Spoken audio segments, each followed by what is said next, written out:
നമസ്കാരം. ഇന്ന് സമൂഹ മാധ്യമങ്ങളിൽ ഏറെ പ്രചരിക്കുന്ന ഒരു വീഡിയോ ആണ് ഒരു സന്യാസി വര്യൻ അഗ്നിസ്നാനം നടത്തുന്നത്.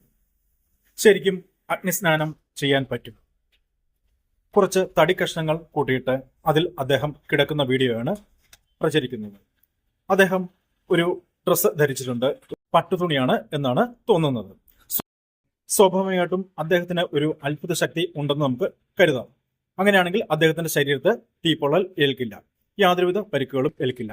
എന്നാൽ അദ്ദേഹം ധരിച്ചിരിക്കുന്ന പട്ടുതുണിക്ക് എന്തുകൊണ്ട് തീ പടരുന്നില്ല? അത് നമ്മൾ ശ്രദ്ധിക്കേണ്ട ഒരു കാര്യമാണ്. സ്വാഭാവികമായും ഒരു വസ്ത്രത്തിന് ഒരിക്കലും ഒരു അത്ഭുത ശക്തി കാണുവാൻ സാധിക്കില്ല. ആ വസ്ത്രത്തിൽ എന്തെങ്കിലും ഒരു കെമിക്കൽ പൂശിയിട്ടുണ്ടാകും, അല്ലെങ്കിൽ ഒരിക്കലും ആ വസ്ത്രത്തിൽ തീ പിടിക്കാതിരിക്കില്ല.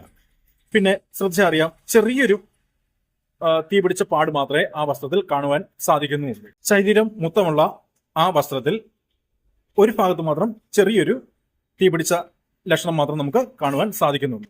ശരിക്കും എന്തെങ്കിലും ഒരു കെമിക്കൽ ഇല്ലെങ്കിൽ ഒരിക്കലും ഇങ്ങനെ സാധിക്കത്തില്ല.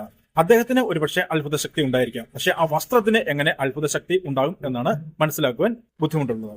ഇത്തരം അനവധി വീഡിയോകളാണ് പ്രചരിക്കുന്നത്. അഗ്നിസ്നാനം എന്ന് പറഞ്ഞാൽ തീയിൽ കിടക്കുക. അങ്ങനെയാണെങ്കിൽ വസ്ത്രം ഇല്ലാതെ ആണെങ്കിൽ നമുക്ക് വിശ്വസിക്കാം. ഈ വസ്ത്രത്തിൽ എന്തോ കെമിക്കൽ ഉണ്ട്, അല്ലെങ്കിൽ ഒരിക്കലും തീ പിടിക്കാതിരിക്കില്ല.